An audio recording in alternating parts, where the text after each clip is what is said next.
Fanny Barchar, que es la próxima invitada. Con ella estaremos hablando entre padres e hijos. Bueno, es uno de sus libros, que lo tenemos por aquí, pero además es importante poder repasar este vínculo para que sea sano. ¿Cuáles son los tips que ella como psicóloga puede dar a cada uno de nosotros que esté del otro lado para tener un vínculo sano con sus hijos? Gracias por acompañarnos, Fanny. Gracias por la invitación. Bueno, ¿cómo sería un vínculo sano o un vínculo padre-hijos para que el niño crezca sanamente emocionalmente, verdad? Primero, que es un vínculo vertical. Vertical no quiere decir autoritario. Vertical quiere decir que hay un grande, papá, mamá, que tiene experiencia, que ha vivido, que tiene sentido común, debería tener sentido común, criterio, y esa jerarquía pone un orden al vínculo. Escucho demasiado esto, yo soy amigo de mis hijos. Eso es un vínculo horizontal. Entre amigos, en la pareja, es un vínculo horizontal. El niño necesita un padre, una madre, que lo contenga, lo sostenga y lo guíe. Ahora, cuando hablamos de un vínculo vertical, ¿también está claro quién da las órdenes? Sí, pero no en forma autoritaria. Bien. A ver, uno da órdenes para organizar o para guiar al niño, pero no en forma, porque sí, sino para que funcione el hogar, ¿verdad? Claro. También para generarle al niño estabilidad, orden, ¿no? El niño, ¿está bien que decida o no deberíamos darle esa opción? No, es así. Mi propuesta es así, darle dos opciones elegidas por el adulto que tiene criterio. Entonces, el niño está la comida y no quiere comer, ¿no? Entonces vos le decís la opción, bueno, ¿comés ahora o comés más tarde frío? O lo podés preguntar, ¿querés comer pollo o pescado? Pero no le vas a decir cosas que no tenés, Claro. o cosas que no. ¿Qué querés comer? Y vos Eso decidís. no. ¿Qué querés comer? No. Das dos opciones, el niño elige, eso desarrolla la responsabilidad y a lo sumo aprende que su elección no fue buena. Entonces para la próxima vez va a tener en cuenta lo que le pasó. Bien.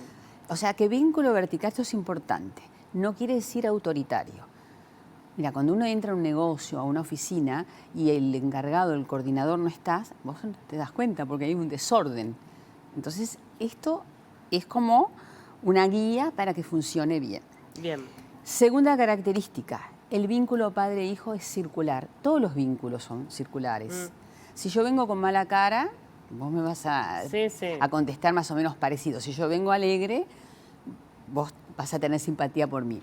Todos son circulares, ¿verdad? Es como un círculo virtuoso. A veces es vicioso porque justamente uno puede transmitir conductas negativas o gestos. Ahora, este círculo es importante porque todo vínculo es circular, ¿verdad? Es como que se crea una relación. Pero el vínculo padre-hijo es tan importante porque el niño está formando la personalidad. Imagínate vos como mamá que estás desconforme o sos muy exigente con tu hijo y tu nene viene a mostrarte algo o hace algo, entonces el niño está formando la personalidad. Si te ve haciendo, como dice yo, así, no soy importante, no soy inteligente, mi mamá no me quiere, puede llegar a conclusiones muy dolorosas. Entonces, atención a los papás. ¿Qué le transmitimos? No solo con palabras, con gestos, con conductas, con actitudes a nuestros hijos. Eso es importante, el tema de la actitud, porque bueno, siempre se señala que los niños aprenden más del accionar que del decir de los padres. Claro. Entonces, es bueno que los padres se den cuenta que sienten, porque a veces hay niños difíciles.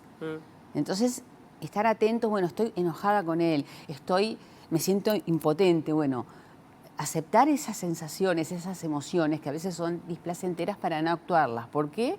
Porque tu hijo va formando la autoestima en base a tus caras, a tus dichos, a tus conductas. No quiere decir que de repente un día tengas un mal día. Todos tenemos malos días. Y de repente estás mal no por tu hijo, sino por otra cosa. Claro. ¿No? Y ahí puedes decirle, ¿sabés? Hoy tengo un mal día, estoy cansada. Claro. Para que el niño no se culpabilice. Es importante esa comunicación, ¿no? Claro, transparentar. Claro.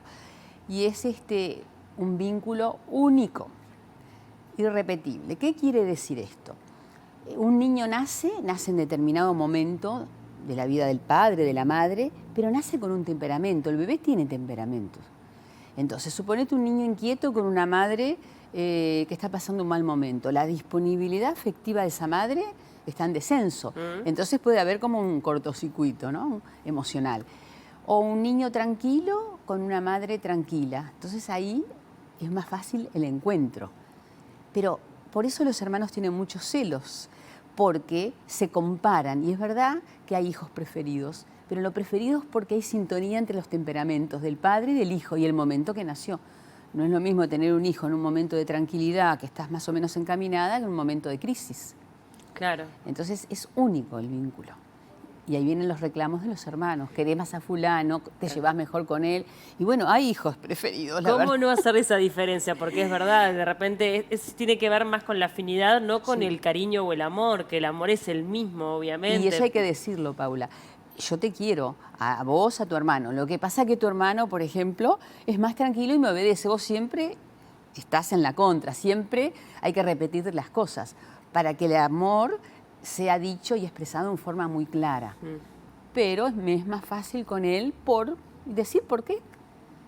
Transparentarlo también, nuevamente. Claro, Y no no es- sentir culpa porque nos pase. Claro. Y después vienen todos los celos entre hermanos. Él fue preferido, ella fue la rebelde, yo fui eso. Claro, porque el vínculo es único. Entonces tenemos que saber que cada hijo nos despierta sentimientos distintos.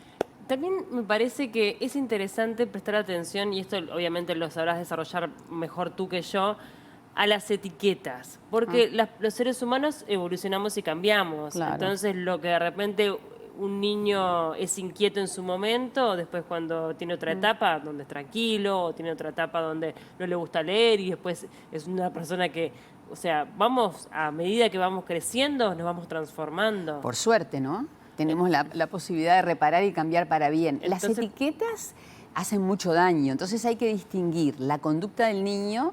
No, sos un inquieto. Vos te movés mucho, por ejemplo. No es lo mismo decir sos un inquieto, un impulsivo. Entonces distinguir la esencia del niño con la conducta que vos querés que él cambie porque puede ser disruptiva. Es importante, hablamos recién de la autoestima, porque a veces la conducta del niño es censurada, rechazada, y el niño siente que es él. Claro. Pero las etiquetas tienen un peso tremendo, es como un rol fijo. Entonces, cuidado con las Sí, palabras. son creencias que además que hasta Sí. uno mismo de repente las tiene. Dice, no, porque yo soy así. Y bueno, pero tal vez es una creencia que está instalada en ti desde Claro. el vamos y que no tiene nada que ver contigo o no está tan asociado a tu esencia, o sí te fuiste transformando en eso porque Claro. estabas etiquetado. Es el rol rígido. Uno puede tener roles distintos en la vida, pero cuando es rígido, ese es el peligro, es la etiqueta, ¿no? Es decir lo mismo con otra palabra. Siempre es el que se porta mal, siempre es la rebelde. No, a veces. Claro, Es tremendo eso, porque viste que uno juega los roles. totalmente. Te los ponen, pero el niño los actúa, porque los introyecta.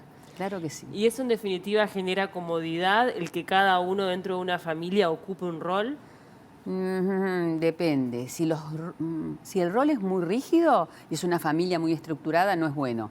Ahora, si los roles son más flexibles, ahí hay como movilidad y más aceptación. Depende cómo sea la estructura y la dinámica de la familia. Bien. Hablemos también, ¿queda algún otro vínculo? Sí, ¿sabés lo que queda? Sí. Que es un indisoluble. Porque viste que uno es ex marido, ex pareja. Sí. Pero uno nunca escuchaste, Paula, decir mi ex padre o mi ex hijo.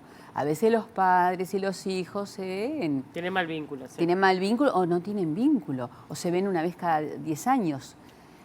Pero siempre es tu padre biológico y eso es importante. Y el último rasgo, hay muchas, pero elegí estas porque si no, no nos da el tiempo. Algo que los padres a veces no saben. Es un vínculo que requiere mucho compromiso y tiempo, muchísimo. Por eso a veces cuando las madres, antes de ser madres, comentan en terapia, estoy dudando si quiero ser madre o si voy a ser madre después que me reciba, por ejemplo. Y bueno, y uno empieza a charlar y, ¿verdad? Uno tiene otros objetivos en la vida. Entonces, cuando uno decide ser madre o padre, tiene que saber que requiere compromiso y que vas a tener, vos lo sabrás, postergar en el tiempo, no anular muchas tareas, muchas actividades. Sí, y además saber que es una tarea de por vida y es una sí, tarea vitalicia. Claro, es algo muy largo, hay una dependencia muy importante en los niños, sobre todo cuando tienen una edad, son pequeños, ahí de verdad es que requiere mucho trabajo. Es un rol vitalicio, 24 horas al día, 365 años, días al año, y sin goce de licencia, sin derecho a enfermarnos. Es apasionante, pero por momentos puede llegar a ser desbordante. Por eso es importante estas características que recién charlamos para que el vínculo fluya. Totalmente. Hablar rápidamente del tema también de los límites. Lo mencionábamos un poco antes de estar al aire, de la necesidad a veces de los niños de que un adulto ponga un límite y que hay a veces en un comportamiento un pedido a gritos de que se ponga ese límite. Entonces tenemos que hablar qué es un límite, porque no nos ponemos de acuerdo qué es un límite. El límite tiene que ser claro, corto y entendible. Tráeme esto, alcanzame, hace esto, la conducta que vos quieras. Sin poca chicha, poca explicación, porque eso no es bueno porque anula. Entonces, tiene que ser coherente, el niño lo tiene que entender y eso le da seguridad. Muchos padres tienen culpa de poner límites y terminan haciendo pedidos largos, medios así, no claros, y el niño no entiende nada. Yo siempre doy este ejemplo. Estás en una carretera y te perdiste. Imagínate que la carretera, vos no tenés brújula y no hay señales. Te perdés. En cambio, vos vas a tal lado y dices, para allá llegás a tal lado, para allá al otro lado, para allá al otro. Esos son los límites. El niño sabe que, por ejemplo, en la mesa hay determinados límites que tiene que cumplir y otros que no. O sea, y otras conductas que no debe hacer. Entonces, los límites ayudan a la convivencia porque ordenan, muestran lo permitido, lo que no, y el padre tiene que tener muy claro, antes de fijar el límite, si lo puede sostener y qué es lo que quiere del niño. Lo que no sirve es fijar el límite y después no cumplirlo. Lo que pasa es que a veces da trabajo poner un límite, al menos en el momento, después probablemente sea con un resultado positivo, pero en el momento tenés que soportar la rabieta, el grito, poneme este dibujito, y es más fácil poner play y chau, y que se calle, a tener que soportar ese periodo. Es más fácil, pero estás haciendo un daño al vínculo y al niño. Claro. Cada vez va a gritar menos. Si vos estás convencida de ese límite, te puedo asegurar que cada vez va a gritar menos. A veces gritan porque saben que gritando consiguen lo que ellos quieren. Bien. No es fácil.